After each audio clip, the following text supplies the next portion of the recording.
able to see it? Stream is live. Okay. It says it is streaming live. All right. Is it going? It's going. All right. Hello, everybody out there in YouTube land. I am so glad you all are here. I don't know if everybody is here or not yet, but that's on mute, right? Yes, it is. Okay. But, anybody, even if they're coming in a little bit late, it's all good. We're going to chat. We're going to have a great time tonight. I'm very excited. Always. Anyone who knows me knows that excitement is my brand. But tonight we're doing something really special with this virtual tasting. Those of you who know about WineauxClock culinary experiences know that what we do is pair wine with life and all the special things that life is all about. Special experiences, special people, friends, family. And we also choose different venues locally that we do, the events with. But every now and then I come across someone so interesting that I say to them, hey, we should do a virtual tasting together. And then they say back to me, hey, I think you're right. And then we end up doing what we're doing now. So we are live on YouTube, on my YouTube channel, and also here in StreamYard. If you want to be on camera, you just send me a message in that private chat to say, hey, I want to ask a question on camera. Or if you just want to chat, send a message, you can send me a message on YouTube right there. Oh, hold on. Sorry. Here we go, breaking things. You can send a message on YouTube and I will see it. You can send a message in the, if you're on the StreamYard, you can send a private chat and I can bring you onto the camera and we can talk a little bit, answer your questions. So it's very interactive. All right. Don't let me filibuster. Don't make me sit here by myself talking to myself. Oh, but I'm not talking to myself. I have some guests. But before we get to my guests to say hello to them, I need to introduce you guys to the founder of AVIVO Wine. He is not the winemaker. We're going to find out what his winemaker is up to in just a few minutes. But I am so pleased to introduce everyone to Ridgely Evers. Hello, Ridgely. Hi, all. How are you doing? Nice to be here. Very excited. I met Renee at the Slow Wine Conference in DC, and I still remember the tornado that went through the room. That was Renee. That is proof that you actually met me in person. The fact that I'm from Nebraska and you called me a tornado is all very much on brand. So, and I met you toward the end of the event, and it's so funny. I collected so many business cards and had so many contacts. By the time that we met, I think my palate was all fatigued, but I loved your story. And so when I found your business card about, let's see, we met in March. April, May, June, July, August. So like 5 months later, I find the card. I'm like, I think that's the guy that I met at the conference. And so I just reached out randomly, right? You got this random text message. And the text message just said, hey, we met somewhere because I have your card. If you recall where we met or you know why we should be in touch, let's talk about it. And you responded and we had a cool conversation. So what made you think that it would be fun to do a virtual tasting with me since you have never done a virtual tasting? You guys can pour the wine. Well, I've been in the wine industry for a long time. Okay. And my original brand is called Davero, D-A-V-E-R-O. And it's been my lab where I've done experimentation. Okay. We got through COVID with virtual tastings because we're 100% direct to consumer. We're almost entirely direct to club. Yep. People couldn't come by and taste the wine, and so we would do exactly this, and it was great fun. Yeah. Okay. So this will be the first one for AVIVO, but you have done them in the past. Oh yeah. Yep.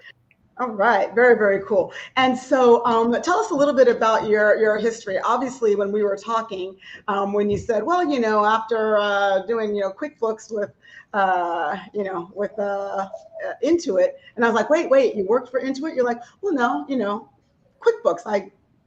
I created QuickBooks. I was like, somebody created that? That wasn't like just an AI thing that just kind of happened. So tell us about that transition from what you did, what you do now, and if they are still a thing. So I I literally just hung up my software coding spurs last week after 57 years of writing code. 7 years. Yes, I started when I was 16. I thought you were going to say. Yeah. And as the Grateful Dead said, what a long, strange trip it's been. But I had the extraordinary good fortune to be introduced to the great wines of France in my late 20s. And so I learned what Cabernet and Merlot and Sauvignon Blanc and Pinot Noir and Chardonnay and the other varieties were capable of. And when I tasted their peers in California, I thought, this isn't the same. Yeah. And so I had bought a piece of land up in Healdsburg in northern Sonoma County, which at that time was maybe a half a horse town. It's changed a lot. And I fell in love with it. I thought, we should grow something. How hard could that be, says the software guy. And I decided, because I was not a fan of the wines of California, I thought, well, what else could I do? And I'd spent a lot of time in Italy. And I thought, well, how about olive oil? I love olive oil. I love to cook. Yeah. There are a lot of olive trees around here. Maybe that would work. And it turns out that the olive trees that were here came from Spain to make cooking oil back in the 1850s. I wanted to make a fine finishing oil. So shucksy darn, had to go back to Italy. Yep. Literally sniffed around, looking for a place that reminded me of where I live, which is in the Dry Creek Valley in Sonoma County. Dry Creek Valley in Sonoma. All right. And by the way, before we continue on that, let's get everybody to know a little bit more. Since you mentioned Italy, this is a good segue to your first wine. So this first wine, y'all, is Before we do that, can I set the stage a little bit with the slides? Yes, please do. Okay. Because that'll save that. There will be a quiz. Hopefully, it will save a bunch of time.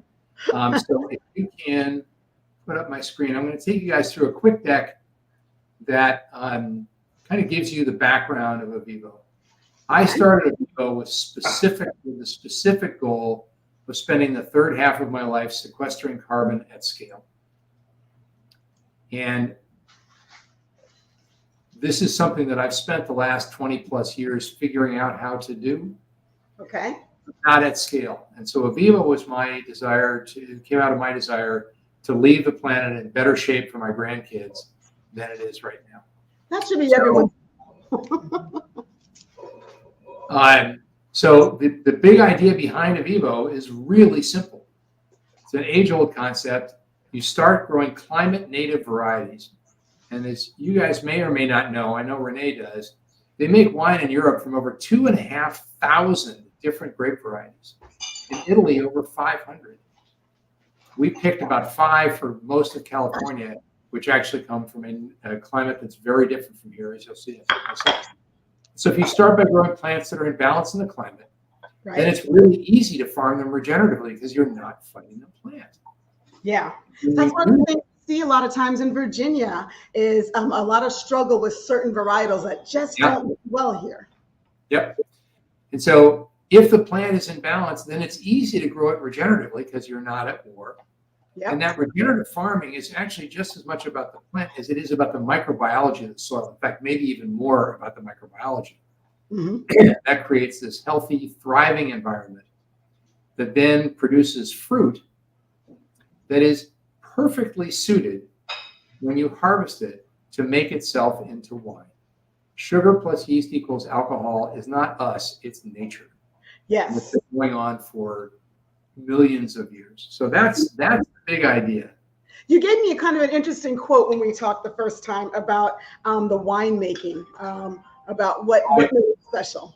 I will come to that in just a quick second. But if you look at this map, this is a really important map because this shows, this is something called the Copenhagen World Climate Project. It goes back to the 1890s. It gets updated about every 10 years. Mm-hmm. And it specifies the climate type of every region of the world. And when I looked at this map for the first time, I thought, oh, you are really slow. Because we are nothing like Bordeaux and Burgundy, which is where Cab and Merlot and Sauvignon Blanc and Pinot Noir and Chardonnay come from.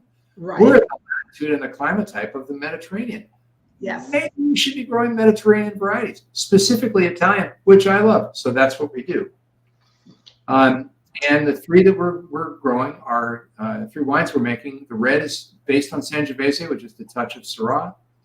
Italy's most widely planted red wine for the simple reason that it is delicious and incredibly site expressive. The white is Vermentino, which is a stealth variety. It's amazing. It's what you wish we were growing in California, and guess what we are. It's just amazingly delicious, easy to drink, great with food wine. And then the rosé, which is the latest and probably last addition to our portfolio, is also made from the same Sangiovese grapes. And we're going to do something fun when we get to the rosé. Yes, we definitely want to talk about how the rosé is made because there are 4 common ways to make rosé, which we tend to talk about. So I want to make sure everybody has got their white poured, and we want to ask you all what it is that you are doing with your white. So tell us a little. So let's talk about the white, Ridley, if you don't mind, and then let's talk about the farming. So we've got Danielle here. We've got an Oasis game here. Okay, what is this? The white is Vermentino. Vermentino is grown along the coast of Liguria, which is the part of Italy that goes over towards France, and on the coast of Tuscany. Yep. And on the island of Sardinia, which is just off the coast of Tuscany. Yes. And you might guess from that that it goes well with seafood, and it really does. It absolutely does. It's super light, super crisp. But in California, it takes on, and we're not, where we're growing this isn't a coastal area. It takes on this depth, this complexity that I really love. And this is very, very different. It is not the same. We've got some Vermentino here from Italy. We've been to Tuscany a few times the last couple of years. So we've got some Italian versions of these same wines here in my house. But let me ask you a question. So Vermentino, for everybody who has never had it, yes, it is one that you find easily in Italy. It's a great summer sipper. And it is a wine that I like to think of as like if Pinot Grigio had a baby with Viognier, and then they let it raise itself, kind of like a little wolf, like it was like left to do its own thing. It developed an amazing personality, and it became tough, and it became strong, and it's got lots of layers. So that's what I think about this one. So I've got my guests here enjoying with me. So hello for my guests. Hi, Kimberly and Corey and Jill. So we are all going to raise our glass. Ching ching. And I want to hear. Thank you. Cheers, guys. What you guys think of it. So, usually for you, the biggest difference in tasting the Viognier that you're making in California, your vineyards are in Lodi. The biggest difference. You mean the Vermentino? What did I say? You said Viognier. Did I say Viognier? Yeah. I love Viognier. Yay. Okay, Vermentino. Yeah. So the Vermentino. What do you think the biggest differences are in the way it's expressed from California and the way you can let it out if you want, Jill. Thank you. And the way in Tuscany. This to me has a much richer nose for starters. If you just kind of smell it slowly, like really slowly, and you'll see there's layer after layer after layer after layer of flavor. So one of layers in the nose, and then when you sip it. Oh, that is so good. All right. So whenever we're talking about sipping the wines, I like to get people, take your first sip, take it all around your mouth. Your second sip, take it and let it sit under your tongue for just 3 or 4 seconds, and then swallow, and then go. Make sure you do it in that order. Don't do that breathing in before you swallow, or all kinds of bad things happen. But after you swallow it, just taking that breath right all the way down and in through your diaphragm, and that helps you to get a little bit more of what comes out on the finish. I feel like this has a long finish. It has even a creamy finish, like it's on the body. It leaves your tongue feeling nice and soft and smooth. So what are you guys thinking? How do you like this Vermentino? Kimberly gives it a thumbs up. Jill's, how do we like it? We like it too. So their mouths are full of wine. So thoughts on this? Yeah, nice, right? So one of the other things that's really interesting about all 3 of our wines, and surprising, is if you don't kill the bottle at dinner, put it in the fridge, the next day it will be even better. You know what? This bottle has been opened. I opened it and I tested it. I'm making for my guest a whipped regat with Cretan honey. I'll be And right there.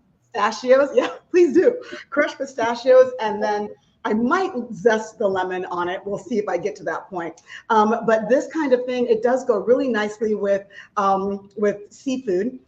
I kind of had it with seafood because I made myself a tuna casserole. Look, it counts, right? Because when we're talking about the acid that you get, makes your mouth juicy, right? When you take that sip. Yep. Acid loves salt, acid loves acid loves fat, right? And so I had all of those with the cheeses. Oh, I didn't give you guys the cheeses. I had all of that with the cheeses, with the fish in there. And then I had a little bit of, I had banana peppers as well. All of that together. Hello, Lisa. Welcome, welcome. All of that together with this wine, it really brought out some of those tropical and even some stone fruits for me. So I think, Corey, you mentioned apricot. Right, I've got some dried mangoes also for you guys to try, also from Taiwan.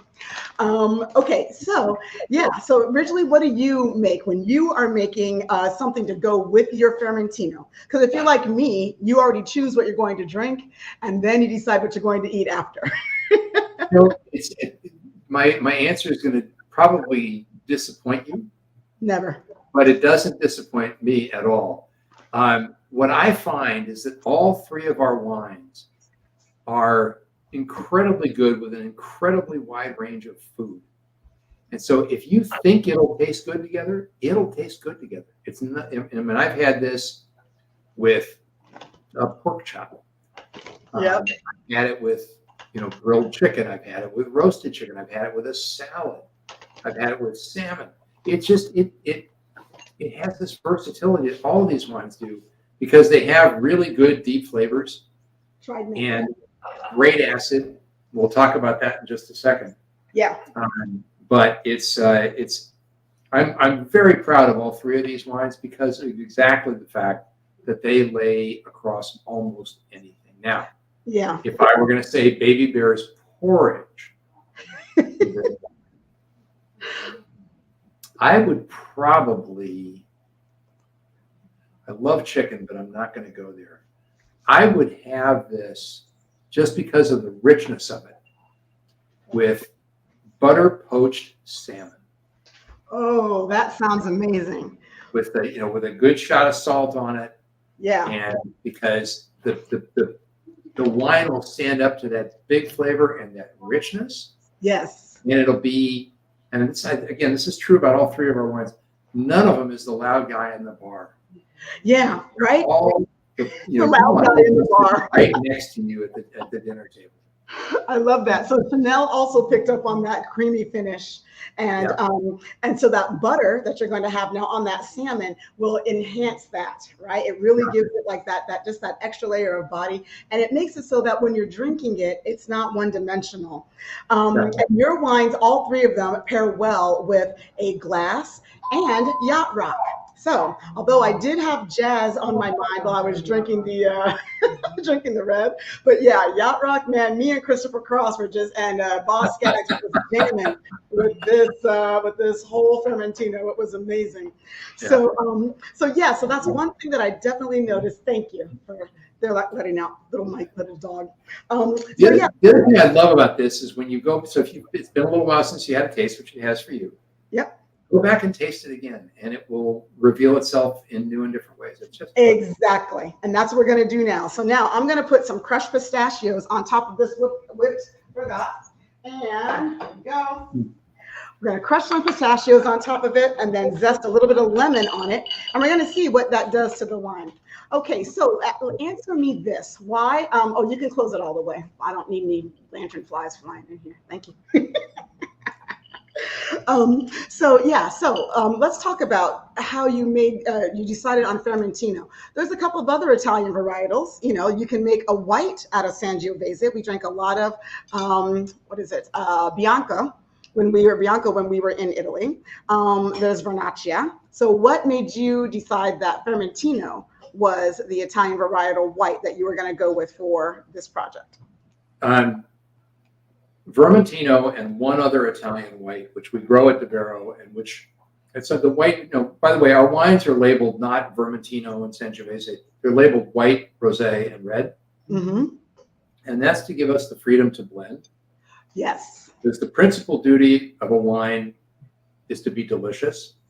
And so we blend for deliciousness. Yes. There's an Italian variety that's grown down in Campania, where Naples is. Yep. Palagrello Bianco. Very rare. It's a few hundred acres. I think I'm the only person outside of Campania who's growing it in the world. All right. Nice. It is.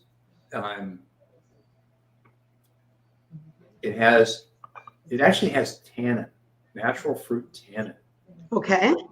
And a complexity that is just seductive. And an even longer finish with this. And we played around a little bit with blending the two.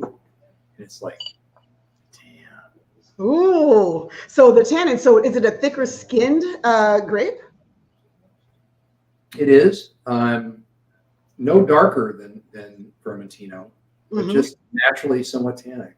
Okay. And, the fun thing about the wine industry, also the downside of the wine industry, is you're thinking several years out. Yeah, yeah. So we're going to graft some Palagrello Bianco in Lodi in next spring. Okay. I have fruit from that in 2026. Not a lot, but we'll have some. So the 2026 white will have Vermentino and a little bit of Palagrello Bianco in it. I think it's going to take it up a whole other level. So answer me this question, Ridgely. So you're talking about, and we're going to move on into the rosé in just a minute, as soon as I finish zesting this lemon and getting my guests to tell me what they think about the lemon zest on the whipped regot with crushed pistachios and the other thing, honey. So before we go to that, why do you think that these grapes aren't already being grown, like en masse in California? What do you think that reason is? I think it's a great question, and I've spent years trying to figure it out, and I finally figured it out. When California was settled by Europeans, they brought lots of different grapevines with them from all over, and a huge portion of the population in California came from the Mediterranean. And they weren't rich people looking to retire; they were poor people looking for a better life for themselves and their kids. So then Prohibition hit, and then the Great Depression, and then the Second World War, and then a brief instrumental break, and then the Korean War, and the grape growing industry in California had basically died out. And the farmers looked around and they said, well, the only thing that Americans are spending money on, people who are actually buying, wine as opposed to not the jug, are buying the wines of Bordeaux and Burgundy. So I guess if we're going to make money, we better grow that. So it was not a viticultural decision or a winemaking decision. It was a marketing decision. Exactly. And that's something I try to explain a lot to people, is that a lot of the pricing on wine is, thank you. Sorry, I keep forgetting that I'm on camera. One of the things that you are buying when you're buying wine, it is that marketing, right? Bordeaux grapes got great marketing. Cabernet Franc, Cabernet Sauvignon, Petit Verdot, Malbec, Cab, and Merlot, right? So those five really did start getting that reputation, and they started being known. And so because they were known, the smart marketing says, sell the people what they want, sell the people what they know. Right. But when you start to realize that there's actually something better out there, now people are getting more willing to expand their palates, and wine is becoming more accessible. By the way, your price point makes the wine extremely accessible. I'm going to share that link right now because, if anybody did not get the wine, but they came here tonight, one, to meet Ridgely, and two, to see me make a hot mess of everything that I'm doing while I'm on live. Anyone who's seen me live before knows that I'm a little crazy when I go live. I don't really plan all the things. But anyway, if you'd like to get the wines, there's a special price. You can get all three of them for $85. Including shipping. including shipping. So you're making this wine accessible not only from a price point, but also giving people this new way of appreciating why this wine works so well in this area. Who do you see following you? Do you see more people in Sonoma getting ready to follow what you're doing? No. No. If you can go back to the slides for a second. Sure. Because we're right there. The key to this is the farmer. And by the way, wine actually properly made is made with the microbiology of the soil, as long as it's a healthy environment. The Ledbetter family, that's Craig and his wife Suzanne and their grandson. That's actually our Sangiovese, picked at night. They have been farming out there for 5 generations. And the current generation of leadership said, you know what, this has stopped being interesting. So they agreed to come in, and we, what happened there? Sorry, that was my fault. Go on. So if you go back to the slides for a second. Yeah, I'm going back. All right. So we went to them, and the first conversation I had with them, they own over 2,000 acres of vineyard. They farm over 17,000. Our goal is to build a 1 million case brand. They're equity investors in the business. They are fully on board. The very first question I had to them was, if I pay you double for your fruit, will you grow it regeneratively, and how will your farm workers benefit? Because regeneration refers to the entire system, including the people. And so they went all in. We're now certified regenerative. We're certified organic.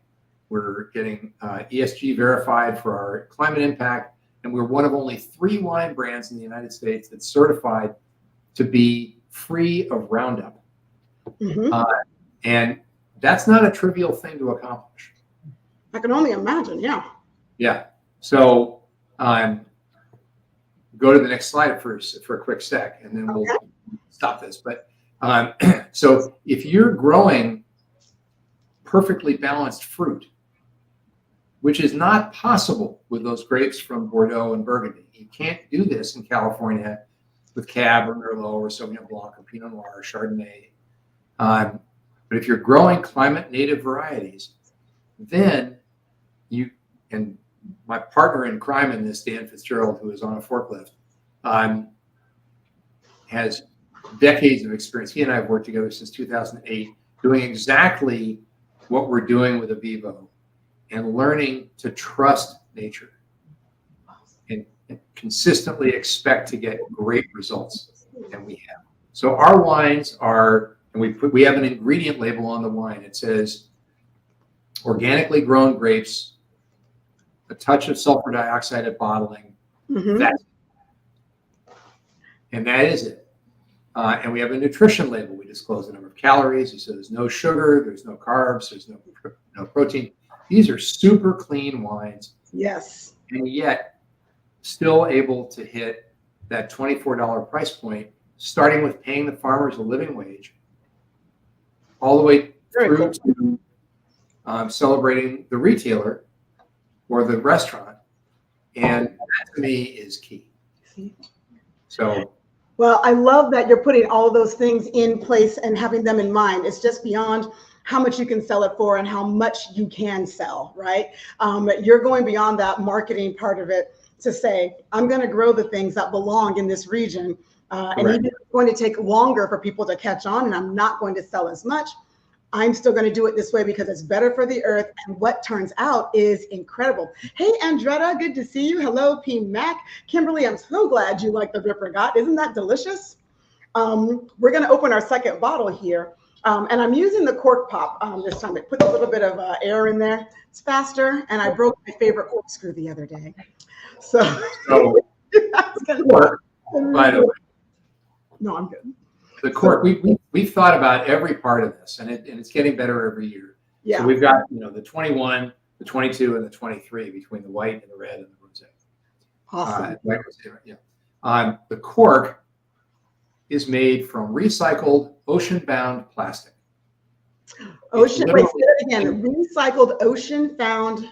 Ocean-bound plastic. So it's literally pulling plastic out of the ocean, fabricating a cork from it. So it's in fact not only better for the environment, it's also carbon negative.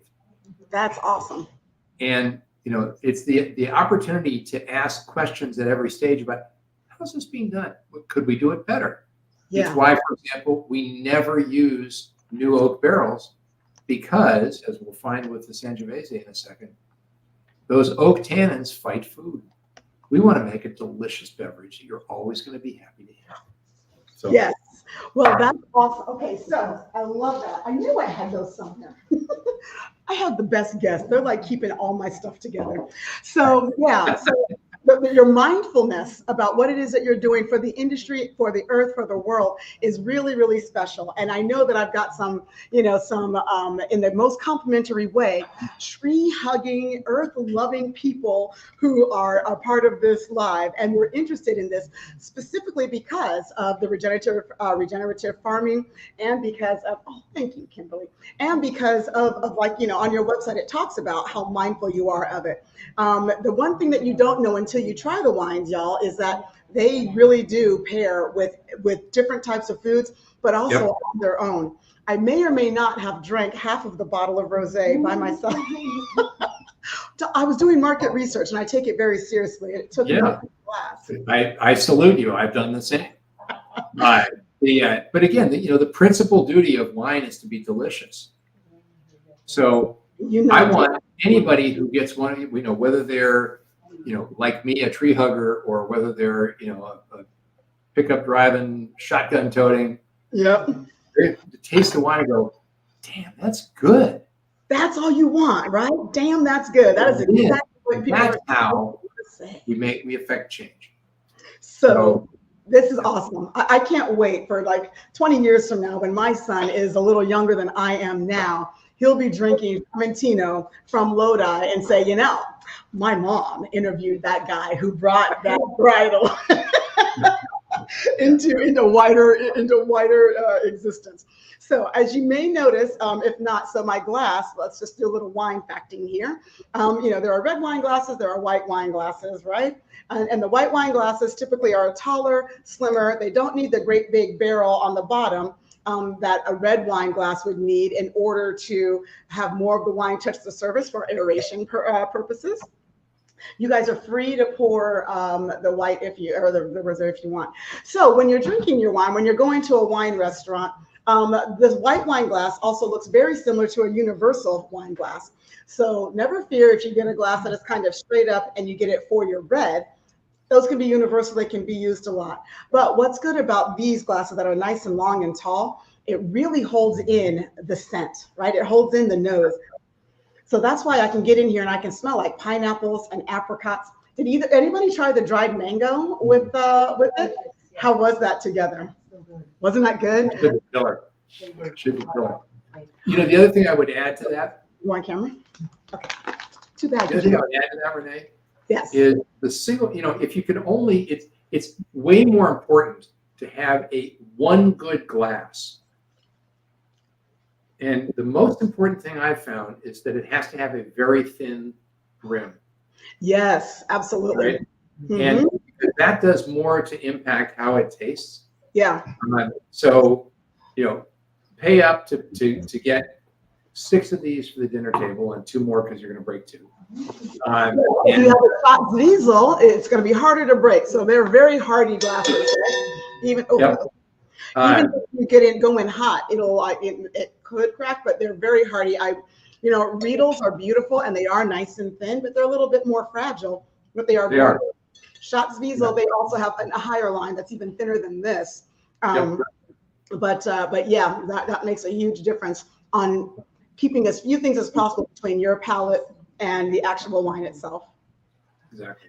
Cheers to that, Ridgely. This is fun. And everybody out there watching, please, I would love for everyone to make sure that you share your comments. What are you pairing with this? Is anybody else having anything besides a glass and some fun with us tonight? Share in the comments what you're pairing with your wines tonight, if anything. And no one's going to judge you if you say corn nuts. All right, it's totally fine if you like it. Oh, Ridgely, that was a judgy face. I saw it. No, I was just thinking about my wife who loves Cheetos. I would probably draw the line at Cheetos. I draw the line at anything that leaves dust on your fingers. I'm going to agree with you there. So we can judge Cheetos. We'll judge Cheeto people. All right, so let's talk a little more now about the rosé. Let's move on to the next wine. And again, I love to hear if anybody has questions and wants to come on camera. If you want to come on camera, you're going to need to be in the StreamYard. If you just want to ask a question, you can ask your questions right in YouTube, and we will see them and answer them. So Chanel says she's having shrimp tacos with it. Chanel, I'm going to guarantee that those shrimp tacos, depending on all your different toppings, are going to go with all 3 of these. Yep. I'm hedging my bets on what you're going to like better with it, whether you're going to like the rosé better or the Fermentino. I think you're going to love both. That's what I'm going to say. So let's go for it. Let's talk about this beauty right here. Yeah. So the rosé, the very first wine I ever made was the Sangiovese rosé.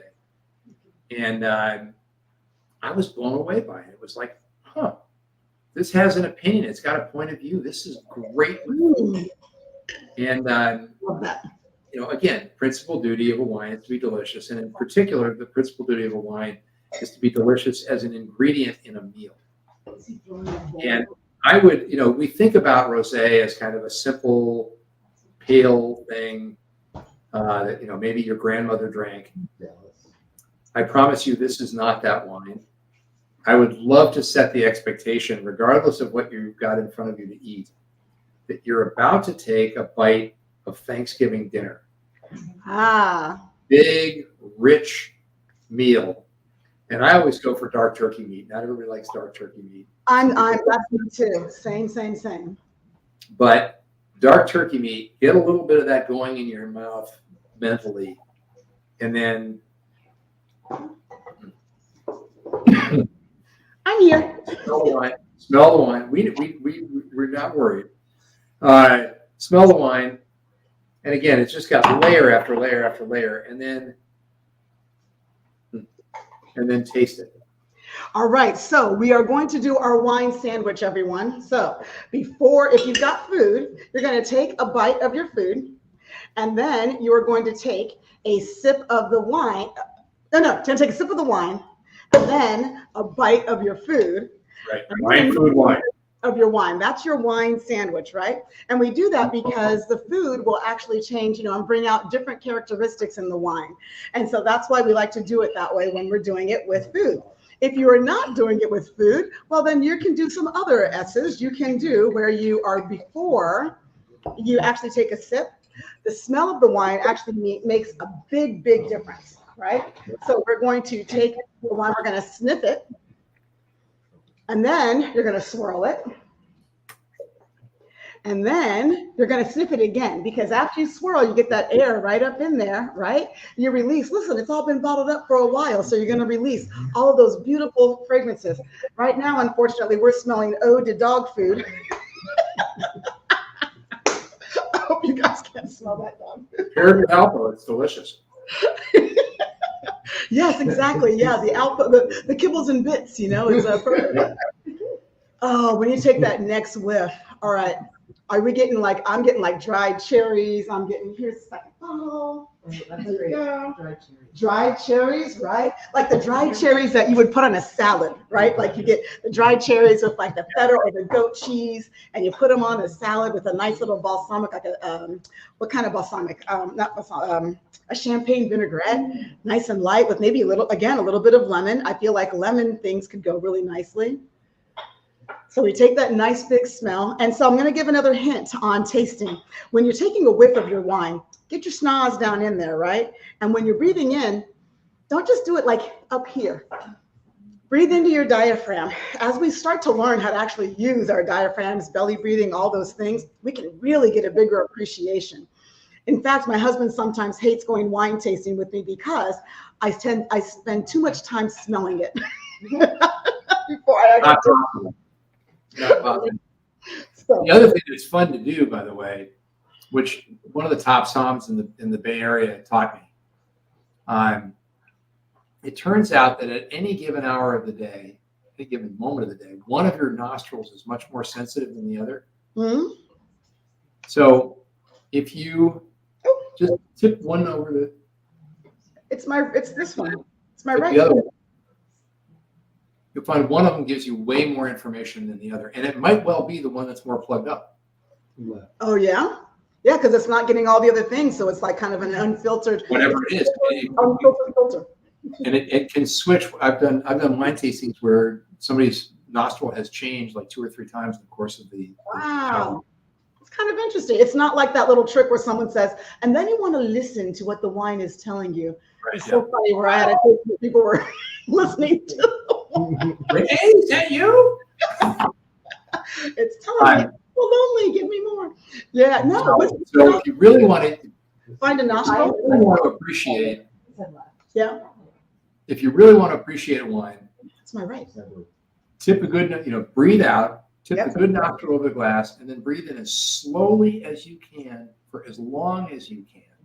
Because what that does is it gives your brain, smell is the most memory evocative of our senses. Yes. And it gives your brain time to go through that mental Rolodex and say, oh, this reminds me of something. And you're probably not going to be able to get, like I had one Som tell me, I can't shake this. He said, oh yes, this reminds me of the leather in a 57 Jaguar XK. It's very specific. The red, not the white, not the beige. Right. Look, I got car people here, so they're going to get what you mean. Right. But nonetheless, it will evoke memories, and then taste it, and holy cow, it will open up. The other thing that's really fun, remember I said we're going to have some fun with this wine. Okay, some fun with this one. Who thinks it tastes a little sweet? Yep. Yep, I see. Does anybody else? So in the chat, if you think it smells sweet. Oh, Tracy, you've got smoked apple Gruyere with it, and then the dried cherries. Excellent. All right, so you're tasting the sugar? All right, so what are we doing here originally? If you think it's You're going to hold your nose. Okay. And take a sip, holding your nose. I know this trick. It is. Yeah, you had to swallow while you're holding your nose. Allergy season, that's a tough one. Yeah. So what it does, your nose is telling you that it's sweet, but it's not. Well, now it's telling me that my ears are clogged. Okay. Yeah, so let's talk about that. I'm glad you brought that up. So there are 2 different types of sweet that I like to talk about. There's sucrose sweet, which is like if you had an apple or a cherry Jolly Rancher, right? And then there is fructose sweet, which is if you had an actual apple or an actual cherry. So while fruit is sweet, it's not sweet like candy, it's sweet like fruit. So that's why when you have a wine, it can still be a dry wine and still have that sweetness that reminds you of fruit, not reminds you of candy. So if you're drinking a Moscato, that's probably going to make you think about cotton candy or actual, candy and sweetness and candy. He just wants to be where he's not. Just ignore him. But the fructose sweetness just is an expression of the grape. There's no sugar added, like, especially with these wines, there's nothing like that added as a part of it. And a lot of times you are just really getting a fruit flavor that reminds you of sweet. So yeah, so Chanel is saying, yeah, so she got a little sweetness on it. Yep. And let's see, cherry. Yep, Lisa, I agree. There's cherry on there as well. Yep. So yeah, so which is very much representative of Sangiovese. Oh yeah. Okay, so let's talk a little bit more. Well, I'd like to save this point for when we get to the red, but I will forget it. So I'm going to say it now. We almost never, ever drink our Italian Sangiovese, based wines without food. We have Brunello, we have Chianti Classico, we've got all these different levels of Chiantis. But without food, they are so acidic that the food brings out other factors with it. So when we have it by itself, not so great. But when we have it with pizza, when we have it with that tomato sauce, or anything with that nice acid, even like cacio e pepe, things like that, now the wine, the other things come out. Well, with this wine, what I've noticed is it's fine with the glass. I mean, it's really, really, it's still got layers, it's still got dimensions, but you can drink it without having to pair it with food. And that is something I have not come across with very many Sangioveses. Even our 10-year-old Brunellos, they are still far better food. So this wine has got a unique characteristic of that. And this one too, right? I mean, Yeah. they're both wines you can have by the glass, but do yourself a favor and have a bottle of this rosé available for Thanksgiving dinner, and it will change the way you think about that meal. Every day until Thanksgiving. Every day until Thanksgiving is Kimberly's suggestion. We agree with that.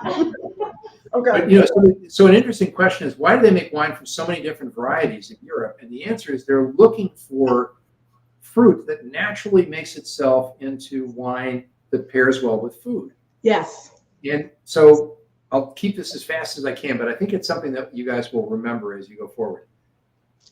Fruit is this amazing evolutionary creation that starts off literally as a protector to shield the grape and keep it from being eaten until it's viable. And then once it's viable, that fruit, grape in the case of the grapevine, transforms itself from a protector into bait, the purpose of which now is to get eaten. How does it do that? The answer is, when it's in protector mode, it has no sugar, so no nutrient value, and as a signal to the animals, it has very high acid, because animals don't like acid. Now, left to its own devices, planted in a solar-rich environment, think about a perfectly ripe peach, arguably to be the greatest fruit in the world. Everybody over here I don't know about that. Everybody's arguing. It is not. I want to be plumb. So we'll step outside and settle this like adults. But and your mileage may vary. But the point is that what that peach tree does, what that peach does, is once that the pit is viable, it goes from having very high acid and no sugar to the opposite. Yes. The reason that they grow what they grow, and this is a fun factoid, Renee. Do you know where Sangiovese is from originally? I don't think it's Italy. I'm going to go with Sicily. Oh, Sicily. Okay. Sicily. All right. So it's its best self far farther north. Yeah. Far closer to the North Pole than to the equator. Because what that means is that the fruit naturally only has the ability to go from here to about here. The sugars aren't too high. The acid is still present. The number one ingredient, and California is fighting the labeling requirements for ingredients. Yeah. The number one ingredient in California wine, after grapes, is tartaric acid. Yes. Bags of tartaric acid, because they're trying to pull it back from this to kind of this. To level it back out. So when we're talking about you asked the question about winemaker. I love this. The job of winemaker, humans have been messing around with wine for about 12,000 years, all over the world. The job winemaker first appeared anywhere in the world in California in the 1960s, because there's not even a word for it in any other language. Yeah. They needed one because they're growing fruit that's balanced in their environment. And so they just have to do the custodial stuff. Keep it clean. Don't screw up. Blah, blah, blah. Stay out of the way. Let it do what it's going to do. Let it be. And I think that's one of the things that really makes your wines taste so expressive of the actual varietal, is that you're not doing all these crazy things to try to make it fit. It already fits. Exactly. And it's something. So one of our guests, well, some of our guests are actually part of my coaching cohort, but one of my coaches is here. And one of the things that she definitely has taught me, and the things that we learn, is do what feels natural. Stop trying to always force a fit, right? It's not that you can't make a forced fit work, but it's so much harder, and it's not as good as the natural. Bingo. Exactly. Right? Right? The greatest vaudeville joke in the world. Doctor, it hurts when I go like that. So don't go like that. Let nature make the wine from balanced fruit. Bingo, you're done. And that's how we're able to do this at this price point. It's incredible that you do it at this price point. And that's another reason why I was so excited to do this, because it was really easy for shipping. It was great for people to be able to get and try something that they're not familiar with and that they're not sure about. Let's be honest. People, at first when I was like, Sangiovese from California, they should just stick with cabs and Chardonnays and Pinot Noirs, right? But it turns out when you do it, you have really changed the game on the expectation. Now, as we're moving into the reds, I'm bringing out a platter. Oh, here we go. I've got a platter here. I've got some spicy salami. I've got not fair. Prosciutto, and I've got some aged Parmesan that my lucky guests are going to get tonight to experiment with. Oh. And I've also got some balls of mozzarella somewhere around here. Oh, there you are. Boop. Okay. Take that, the Parmesan. So what I like about your wine with the Parmesan, oh my God. So this Parmesan is aged and it is sharp and it is it's a pretty big piece. And your wine, even though it doesn't need the food to be great, it stands up. Like it can be on its own and have a good time, but also when you pair it with something, it plays well with others. So I'm likening this one to that aunt, that favorite aunt in your family, right? This favorite aunt, like she will go to the movies by herself, she'll go to dinner by herself, you know, she'll do all of her own things. But when she comes to a party, she is lighting that party up with a lot of good times. She's the first one to open up the dance floor without being obnoxious about it. Or she can be sitting in that corner just on her own with just a quiet, strong presence. This wine has got both of those, that type of characteristics. So this is my fun auntie who is also the one who's going to help me to get into college. Yeah, there you go. So let's talk a little bit about, before we go further, how do you make your rosé? Because we have got several ways that rosé. So the rosé, the 23 rosé, which you guys have in front of you, is made through a process called saignée. Okay. So when you ferment the red grapes on the skins, and you put it into the press, there's some free run juice that comes off that's very pale. And so in France, they started to discard that because they wanted a deeper color in the red. And then someone pointed out, there is alcohol in this, and they started selling it. And that's really the Provençal rosés. This one is richer than most. I can tell you that the 24, which we made exactly the same way that I made the very first wine I ever made, which was a 2004 Sangiovese Rosé, will rock your world. Because we bring the grapes in and we treat them as though they're white. Oh. And press them Yep. and ferment the juice. And so it's not a discard, it's what the French call a vin entier, a complete wine. Yes. And it has such complexity. This is a beautifully complex wine. The 24, as I say, will rock your world, and it's so much fun. Well, real quick, let's dig in on that. Why is the 24 different? What are the factors that made the 24? Well, the 24 is different because we're making it differently. Okay. Right. So the 23, we made the red. We fermented the red. We put the grapes into the press, and we peeled off the free run juice. And we actually went a little further than just the free run, Yes. which is why this has more of a color than most rosés. Yes. The 24 we did as a direct to press wine. So Okay. crushed, pressed, fermented the juice. All right. Killer color, but the complexity of the wine, the food friendliness of the wine is like this is really good. It's up here.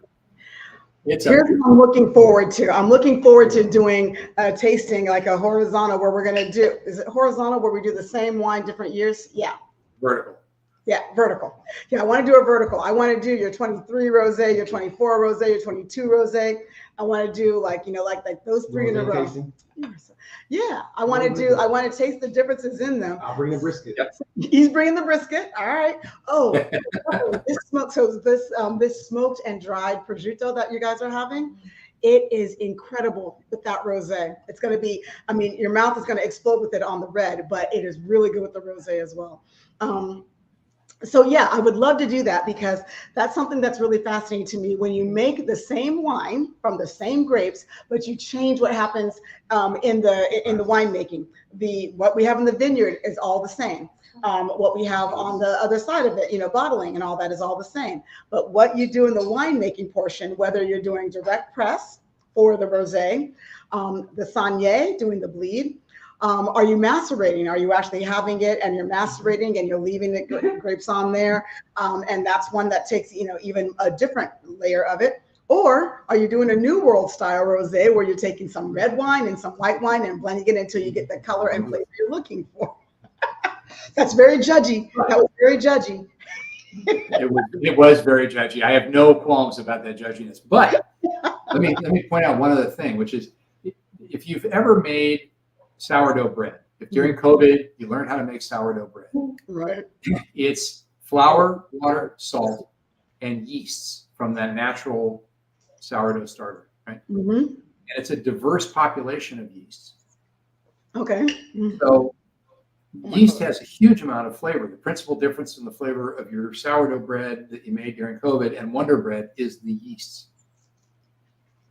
And importantly, it's a diverse population of yeast, where the way most California wines, especially the larger production ones, are made is with a commercial strain of yeast because the plant isn't in balance. So they can't trust the wild yeasts. Yeah. So they overpower them, and you end up with these wines that taste the same every single year. Every year, yes. The yeast and the bacteria that do malolactic fermentation live in the soil, and they come in with the fruit.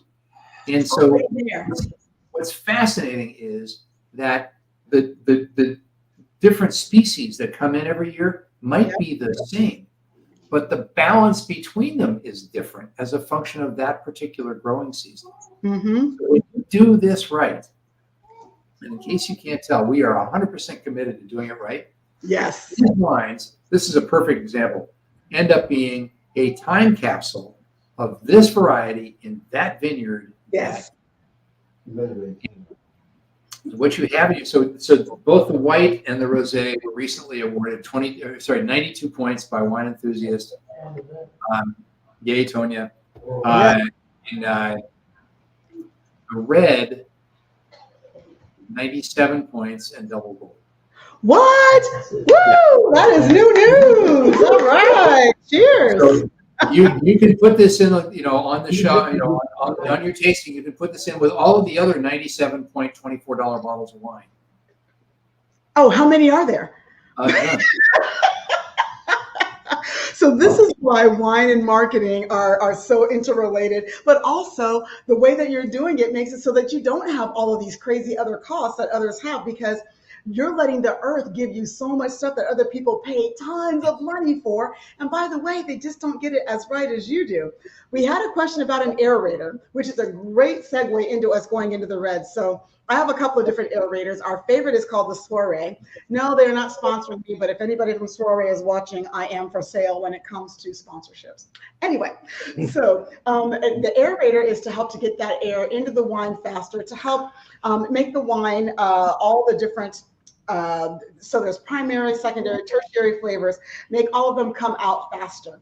So if you've opened an older bottle of wine, a bottle of wine that has been sitting, stored properly, and you open it and you just drink it right away, sometimes you get so much alcohol, or you just can't really taste much of anything else. It's one of the reasons that we swirl our wines, right? We want to get some of the air in there. It's one of the reasons why, as I was saying about the barrel of a red wine glass, or the bell, sorry, is larger so that you have more of that wine touching the surface of the air so the wine can breathe. So an aerator is to actually help to speed up that process. Now, here's where I differ from a lot of people.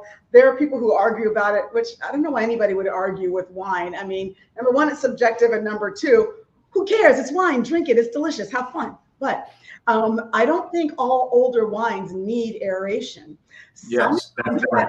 Yeah, you end up stripping out some of the flavors. So my advice to anybody who's wondering if they should use an aerator is let your palate tell you. Open it, pour it, take a sip, right? You want to do your sniff, you want to do your swirl, and then you want to sniff again. And then you want to take your sip. Oh my God, the dark cherry cola in there. Ooh, that just hit my stomach. Sorry. I just, sexual chocolate. Sexy chocolate, ladies and gentlemen. Corey, I love it. Yeah. I actually love using narrator for is not older wines, it's young wines, right? Because they're really tight. Your wines? Not these are our wines don't need it. No, they don't. Yeah. But you know, at Terroir, we make some pretty big wines with Italian varieties, and for the first few years after release, they benefit enormously from that aeration. Yeah. I happen to have a whole bunch of old Bordeaux. When you come out here, we'll open some. Yes. Oh, don't look. I'll be in San Diego at the end of the year. I will fly south, wherever it is. I'll fly there. North. I'll fly north. I'll do whatever it is. But those wines, those older wines, the really old wines that were well made to begin with. Yes. It's fascinating because they change in the glass on their own. Yes. And so that's why, so we don't I don't pour directly into a decanter anymore. I don't automatically aerate based on the varietal or the year.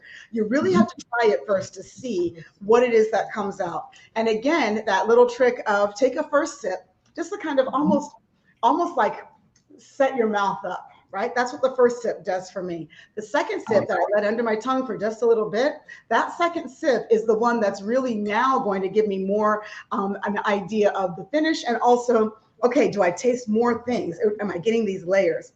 So that's one of the things. So I would say, let your palate tell you. And that's what I love about the Swirl. We just put it right on top of the wine bottle. We're able to decant for a minute, just one pour and taste the difference and decide which way we like it better. Yep. Sometimes when you have some of these wines, so let's talk real quickly about tannins, because you talked about that for a second. You can't aerate away a bad tannin, a rough, a bitter tannin, where when the wine was produced, all the seeds and the stems, it's called mog, a material other than grapes. When all of those things, if they get crushed, sometimes they can add that bitterness. I've never been able to get do anything to fix that. You can change. That's bad wine. That's just bad winemaking, right? It's either mass-produced bad winemaking. Sometimes it's the stuff they send us that's $2.99 from Europe, because they know it's not their best expression of their wine. But when you've got good winemaking, you've got the tannins that are going to feel one of three ways. It can feel young, kind of green, where your tongue, when you run your tongue across the top of your mouth after taking a sip, it's kind of rough both directions, still pleasant, but it's dry. Your taste buds swell up. Like in Germany, there's an expression that says it makes your tongue feel furry. That's kind of what will happen sometimes with the young ones. If it's a velvety tannin, when you're running your tongue after you take a sip, you're running your tongue across the top of your mouth. One direction feels a little bit rougher. One direction feels nice and smooth. Just like when you're rubbing your hands across velvet, right? And then the third one, which I feel is like the oldest wines, the really well-made wines, they don't even have to be old. They just have to be really well-made, harvested, at the right time, and then processed, in the winemaking properly, are those silky tannins, where now your tongue feels silky both directions across the top of your mouth.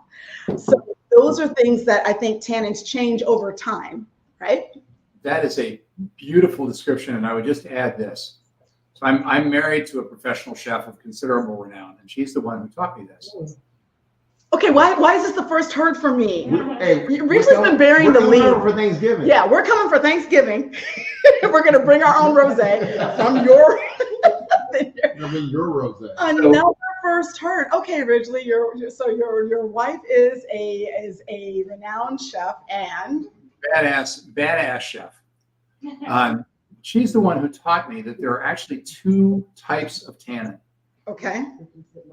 There are fruit tannins, which, again, unless you abuse the fruit, pair beautifully with food, especially fatty food. Yeah. And those show up on the tip of your tongue and the top of your tongue. And then there are wood tannins, specifically oak, that show up on the sides and the bottom. And those actually always fight food. Hmm. And so, again, I love going back and asking the question, why are we using oak barrels? What did we use before? We used clay amphora. Right. Could Yeah. be imported, right? So everything started being moved around in barrels about 1000 AD. Mm-hmm. And there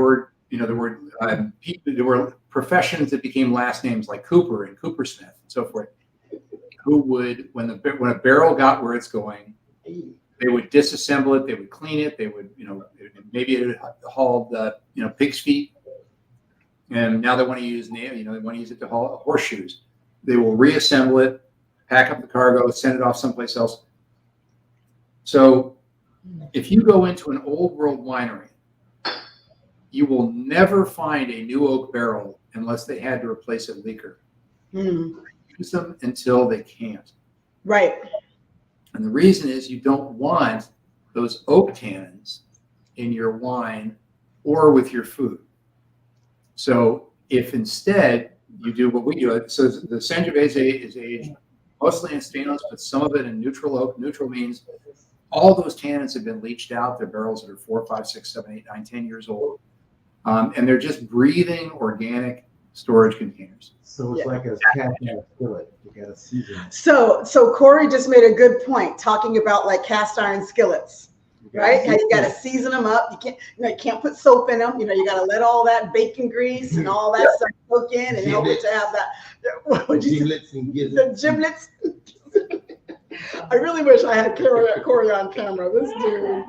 Oh my God! I knew you were. But no, it's like a seasoned barrel, right? Because Yes. you don't want the oak. So you want to make sure you, get a nice film, if you will, or layer of protection between you and the oak. And I tend to not like oaky wines. I can tell if it was in steel because I like it. Yeah.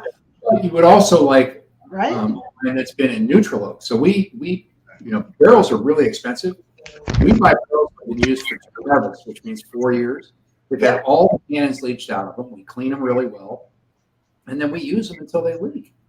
There might be 10 years. We pay, the new barrel is about $2,500. We buy them used for about $50. Yeah. Even I, as a farmer, can do that math. Oh yeah. Well, we feel like math is your thing, Mr. QuickBooks. So let's not. don't be all over There's a there. cost analysis. Confession: I did QuickBooks because I hate accounting. I said, "Oh my God, a computer ought to be able to do this because I'm never going to do it again." So that's what QuickBooks does. Can we go back? Oh, go ahead. Go ahead. Finish that. Well, the beauty in this wine, I love this wine. Oh, me too. It's absolutely delicious. Killer. We had a master of wine fill the table after tasting this and say, "How can you tell me this is not a Brunello?" Right? This is what Sangiovese is capable of. Yes. And so we've kind of backed our way into discovering a whole new path for California wine that I think is really exciting, and it's better for the planet, and it's better for humans. It is so. Oh, it is such a great expression of it. Kimberly, you had a question. Question for Ridgely. So Yes. on the wine sheets, on the tasting sheets, the rosé, did he already say this? I didn't hear a few bit. The rosé and the red are both the same percentage of the same grapes. Did he talk about this? So we did not talk about that. Thank you. So Kimberly was looking at the wine sheets, and you have the same percentage of Sangiovese and Syrah, right? That's the other group. The weather was perfect both years. And Two they're, great I think years. they're 2 years apart. Yeah. So I'm like, so what's the difference? I know it's probably something with the skin, I guess, but I'll let him tell me. All right. Well, let's find out. So what is it that's the difference? So you've got your rosé and you've got your red. They're both the same percentage. The amount of time on the skins is what accounts for the color and the version of it that's rosé and the version that is red. So what was the difference in those years? The rosé is a bleed off of the red. It's a cyanide. So we didn't do that in 2001. Yeah. 2003, the 2023 red is even richer than this one. Okay. All right. So this one is our 2023 is the rosé, and 2021 is the red. Exactly.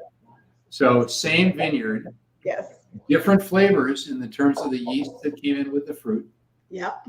But the other thing is that for the 2023 red, it's going to be richer because we did bleed this. We bled this off of the out of the press before we squeezed it. And the 2023 red is not out yet. So, right. So that one is still waiting. Correct. Correct. Okay. We'll shift to the 2022 sometime next year.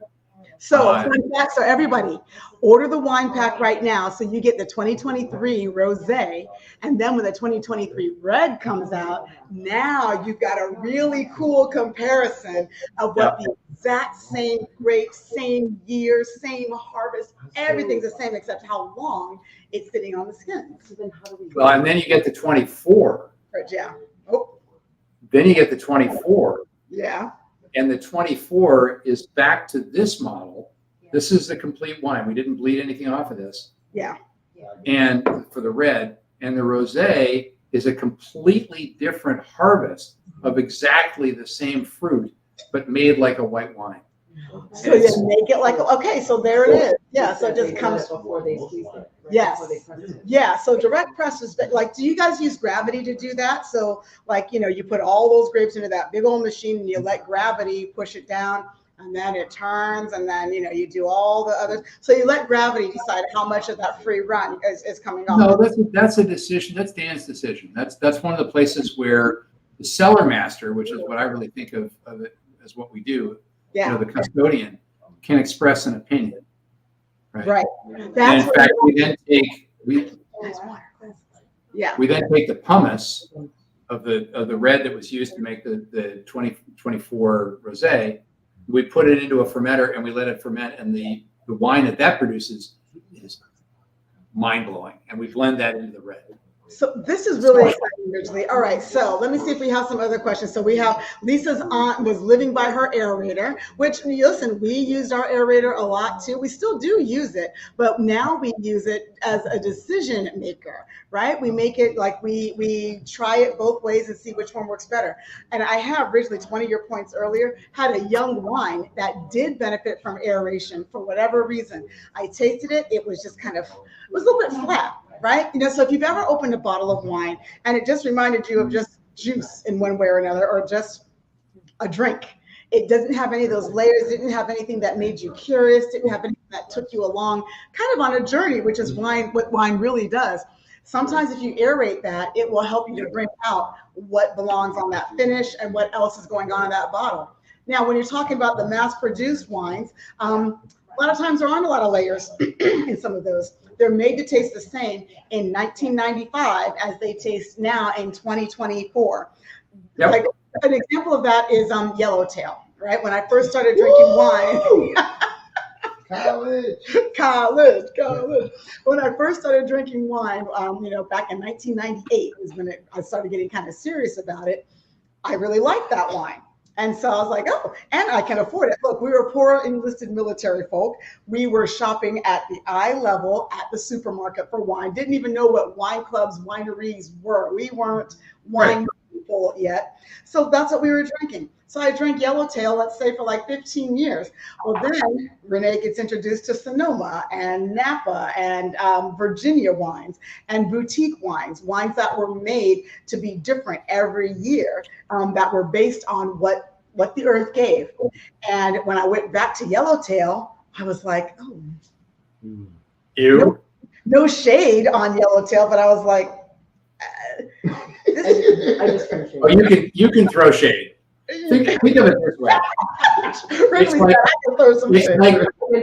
like the guy you dated when you were 15. Oh my God. With the tattoos and the cigarettes. Okay, well, no, leave the tattoos alone, that's fine. But he thought he was all that. He was all that back then. And then once I realized what a real man was, I'm sorry, I'm going off of Corey's thing about dating. When and you said that to the picture, Yep. And then you realize what a real man is, you're like, oh my God, I've been dating a child this whole time. Ew, this is weird, gross, and possibly illegal, right? So that's when your palate makes this shift. Yes. It makes a shift from how much sweetness that you want. It makes a shift into now you want to discover what's going on in wine. And it goes beyond a beverage, and now it becomes an experience. And so now we are going to talk about the experience that we are all having with these wines. So I want everybody who is here and is able to, like, put something in either the chat or in comments. Where are you Where are you drinking your red? Is it a fire pit outside, like on the beach? Or is it a fireplace at a ski chalet? Is it with somebody that you know and love, and it's just the two of you, just comfortable silence, like I said, jazz? Or is it at a party where you're meeting new friends and you've got, now it's classic rock, not just yacht rock. It is like way up there, rock, like good stuff, right? So a 15-year yellowtail headache, oh my God. So where are you drinking the red? Since that's the one that we're on right now, throw it in comments. All the above. Yeah, where are we drinking? All the above. All of the above. So you can enjoy this in all of those different atmospheres. Close your eyes, y'all. Take a sip, and before you take a sip, close your eyes. Oh, what's it giving you? Well, oh man. It's weird because I can feel cold. Yep. I can feel energy. Yeah. And I feel warm. So it doesn't matter. It's like I can have a steak. I can have fire. Yeah. Brisket. I think it's time for a brisket. I think it's time. I think it's brisket time. But I would argue that it's definitely not. I wouldn't call it a table wine. I wouldn't call it an easygoing, like everyday wine. Yeah, why not? It's just a step above that. Okay. What's wrong with drinking that every day? There's nothing wrong with drinking it every day. It's just that I can drink it every day. That's what the rosé is for. I'm not gonna have a house. Rosé I'm not gonna have a house of 14 people and drink it every day because I think it's too much for me to. I enjoy it too much to just give it to everybody. So it's affordable enough to give to everybody, but you just don't want to share. Well, affordability. He just doesn't want to share, y'all. I see that, and who knew that you were that selfish? Oh, I can be. Kimberly, is it that selfish? So I describe these as wines that are meant to be consumed only on days that end in Y. Okay. I would agree with that. How do we feel about that, Jills? I like that. Do we agree? I can go with that. We agree. Which means you can never drink it tomorrow, Yeah. Oh, but you can drink it today. but you can drink it today. I'd be interested to see the second day. That's my goal. The rosé on the second day? No, the white, the first one. Oh, the Fermentino. I said the second one, the first one. Oh, the first one. Yeah, Okay. second Well, the one. way to see, here's how you get your Fermentino to last 2 days. You open 2 bottles. It's so good. That's your favorite? Yeah, I love that one too. Have you guys picked your favorite from the 3? Let me ask my guests, my panel. So Jill is all about the red. Yeah, I thought you might be. Yeah. Isn't it so good? I was like really enjoying the rosé, and then I went to this, and I was like, wow. Right? Yeah. So so it's not that you didn't enjoy the rosé, right? You enjoyed the rosé. I was really enjoying the rosé. I'm like, I need to move on from my rosé, and this is phenomenal. Yeah, it is. So Jill, Actually, I think the white was for me. oh, so the Fermentino for you. So we've got a red and a white. Yes, our Jills are split. All right, Yeah. Corey and Kimberly. So we are on talking about which one we like the most. Which one is your absolute favorite from tonight, if you can pick one? They're very hard to choose from, but I do choose the white because it's. I mean, as we talked about the rosé, and every day until Thanksgiving, and then on Thanksgiving, and then probably to get us through till Christmas. Mhm.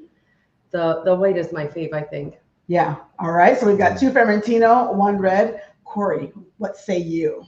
I think I know, but go ahead. This is interesting because Mhm. I am a true Cab Sav, like diehard Cab Sav type person, red. You are. And I think I'm gonna have to give it a time because my brain goes red just because it's red. Yeah. So that's just a unconscious bias, for me.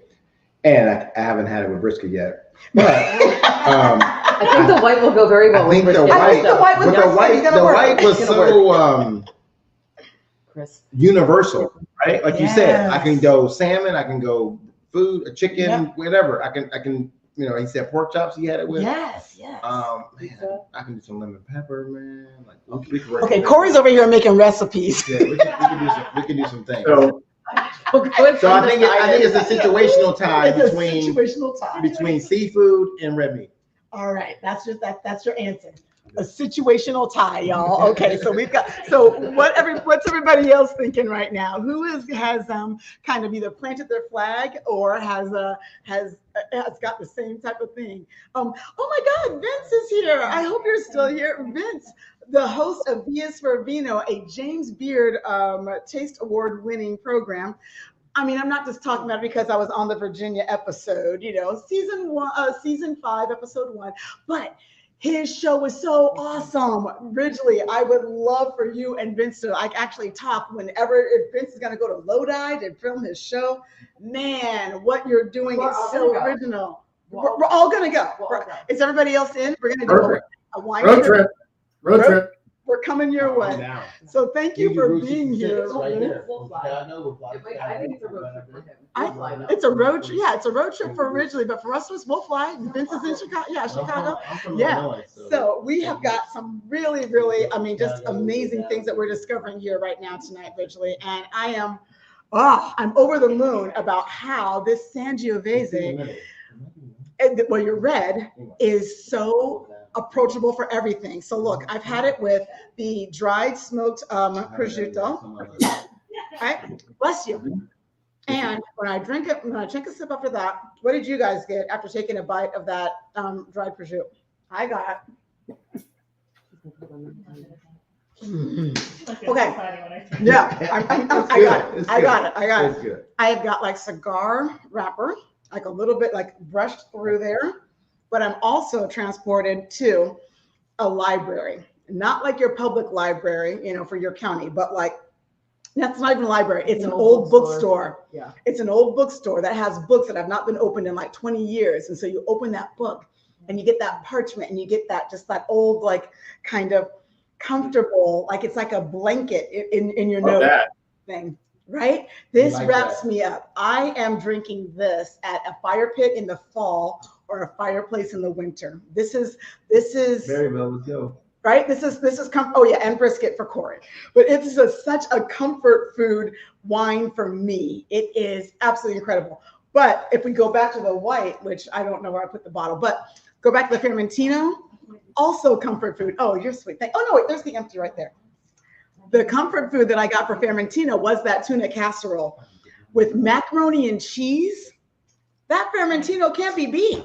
I mean, it was just so, thank you. It went so nicely with that comfort food, but also it was excellent with a seared scallop, right? With some bacon. Oh yeah. It was great with that and some risotto. Can you imagine like a risotto that's got like some lemon, maybe a little truffle, like a really nice risotto. So this could go with that too. Now this rosé, I can't lie. I'm pairing this rosé with some privacy and my glass. I am not opening this rosé when my husband is home. I'm drinking the whole bottle by myself. So I'll start at 3. That way I can go to bed by midnight. And I'm pairing it. I mean, I can't, and you can do charcuterie with it. It's very casual. You can do whatever, but I don't need anything. It doesn't give you, so this is something, and anybody who has experienced this, have you ever drank a rosé and sometimes it just gives you like that sour feeling in your stomach, right? You just kind of get this little sourness, like whatever it is. Like it's not terrible, but it's just something that just kind of happens sometimes with rosé, which is why I don't always finish full bottles of it. That may not be a good thing, but this one doesn't do any of that. It goes down smooth and easy. It feels delicious. And then you start thinking not just about the food you would pair, but the people you would share it with. Clearly, we know Corey is only sharing it with Kimberly and nobody else, unless they come and get his brisket, right? Well, he may not even be sharing it with her. He might be sharing with her. You might order a snack. Let me suggest this. If you are fortunate enough to have all 3 wines, and you have, like, my last meal is going to be a perfectly Weber roasted chicken. Yeah. To me, that is a perfect food. Yeah. I promise you that all 3 of these wines would pair magnificently with that chicken. Yeah, I can see that. So that's the thing that I'm most excited about with these is the revelation for me. Not only is that each of these wines is delicious, but they're all great with food. And so if you think it'll be good together, it'll be good together. But it's also so the thing that is very different from the European style of expressing these grapes is that, like I said, we had a hard time drinking our Sangioveses, which whether it was a Brunello that was 15 years old, which the Brunello has to be 5 years old to be called a Brunello, grown in the right region and made of 100% Sangiovese. But whether it's our Chianti Classicos or if it is just a regular DOC, Chianti, they always needed food because the acid was so high. Somehow you controlled that acid to tannin to fruit ratio, and you made it so that your Sangiovese could be enjoyed with a glass or with cacciatore or with with that big beautiful pasta, with all of those different things. You've made it so that it works with all of that. It works so well. I've got my spicy salami right here. I'm gonna make a little gluten-free snack where I put a little mozzarella ball inside of my salami. I'm gonna do that with your rosé because I feel like your rosé can still stand up against something as spicy as the spicy. I think it's Capicol. Is it? Or my husband bought it. I forget. But what you want to do, make sure that you do, is when you have a wine, you want it to be able to stand up to whatever it is you're eating. Like sometimes a Pinot Grigio is too light to handle certain types of meats, cheeses, whatever, right? So let's give this a try and see what happens. And go for it. I can't wait. Well, I'm doing that, Ridgely. Kimberly had a question. You only have one of these wines. You are on a desert island. You're going to get one case that comes floating in on a buoy, and you can only take your white, red, or rosé. Which one is it? I will give you Sophia Loren's answer. Sophia Loren, who I had the privilege of seeing, I didn't meet her, but I had the privilege of seeing when she was well into her 70s. Heart-stoppingly beautiful. She was asked by a waiter whether she wanted white wine or red wine, and her response was, "Carl, wine is red."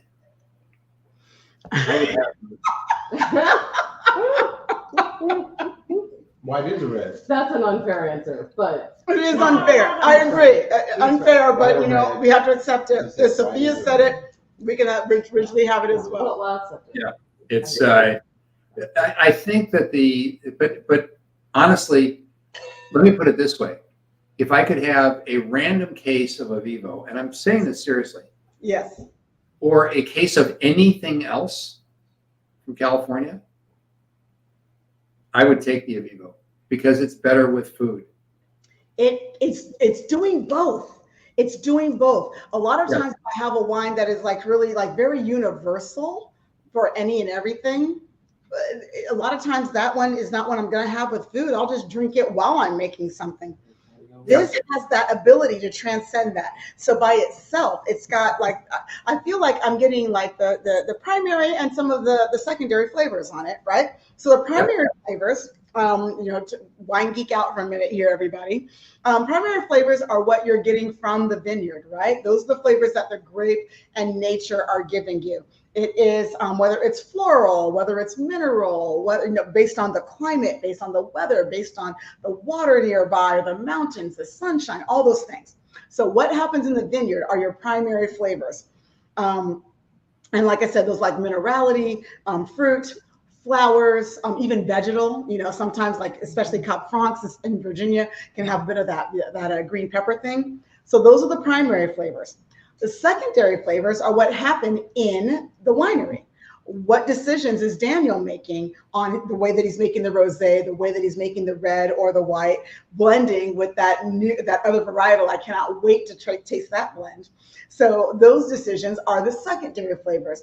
Those can be things that bring out it could be the tobacco. It could be I always forget some of these as I'm talking about them. But the root, what'd you say? What's the word? Root? What's the word? Umami. umami. Yeah. No, that's not, so that's kind of a food thing, but what will work with umami, by the way, the rosé, actually all three of these would go with things that have like mushrooms and things like that. Mushrooms, olives, I think they could all like be enjoyed. But then the tertiary flavors are what usually come out for me when I'm having food. Things that come from the oak, from the aging, right? So that things that are maybe like the baking spices, it could be vanilla, it could be all these different, things that come from the aging on it, or the way that it's, it has its final spot for the wine. So what are your thoughts on that, Ridgely, as far as what your wines express without food versus what they express with food? I will never tell someone what our wine tastes like. No, I agree with that. Yeah. Because we are all bags of water filled with chemicals, and yours are different than mine. So your experience is going to be different than mine. All humans bags of water. I'm also an engineer. So, but the thing I can tell you is that all of these wines are correct. They're correct. They are a magnificent expression of these varieties grown here in our environment, because they're climate native, because they're regeneratively grown, because they're naturally made. This is the way one is supposed to make wine. Yes. Right. I'll tell you a brief story, and then I'm going to have to bail because we're actually due at a dinner. Oh. But a very good friend of mine he was hired by a guy who's a billionaire in the area who has a winery that's producing Bordeaux variety wines. Okay. They're awful. And he couldn't figure out why. So he hired Will. He sent him off to Bordeaux. He knew all of the owners of the chateaus. He arranged for him to go to Chateau Lafite Rothschild, and there's my date. He sent him off to Chateau Lafite Rothschild. Will tells the story on himself. He says, I spent about an hour and a half with the general manager of Chateau Lafite, and he had to go to a meeting, and he couldn't have been nicer. He couldn't have been more forthcoming. And I was thanking him profusely, and I said, hey, I wonder if before I go, I could spend a little bit of time with your wine. Okay. He said, the guy looked at me with the look of disdain that only the French can muster. Right. And he said, God is our winemaker. You wish to meet God? God is our winemaker, and she does a really good job. God is my winemaker, and she does a really good job. That's a beautiful. Cannot be a guy. I don't know. I've got my reasons for thinking otherwise. However, wine would help to change my mind about that because of the art that is a part of what makes wine so special. Hi, little puppy. Richard, I can't thank you enough for taking the time to sit here with us. So much fun. Yeah, right. And we have a good time. I mean, did I accidentally have off camera talking and all those things? Yeah, but who cares? We're drinking wine. This is fun. It's a good time.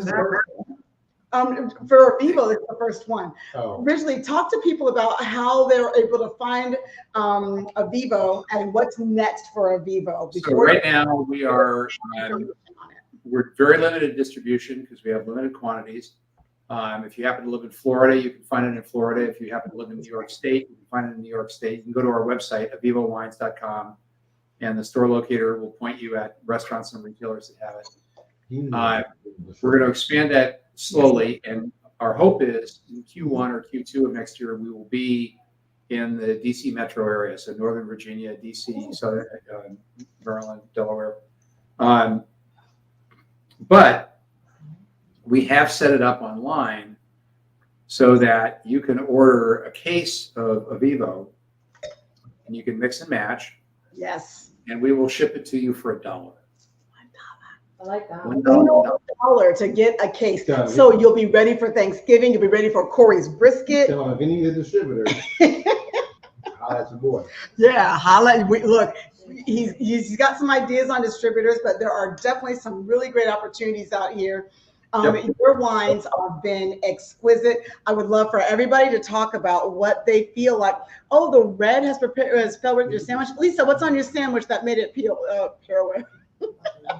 All right, so Lisa, let me just tell you real quick. Lisa is a branding expert, and she said she can tell you were an engineer by your packaging, that everything was so well thought of. And so we actually hold a patent or trademark on the shape of our label. Yes, absolutely you do. Isn't that cool? That's the thing. You have not left out any details. You thought about the label, the bottle, what's in the bottle, how what gets in the bottle comes out of the earth, what is going into the earth, what belongs in that part of the earth based on what is going on in that region with that climate.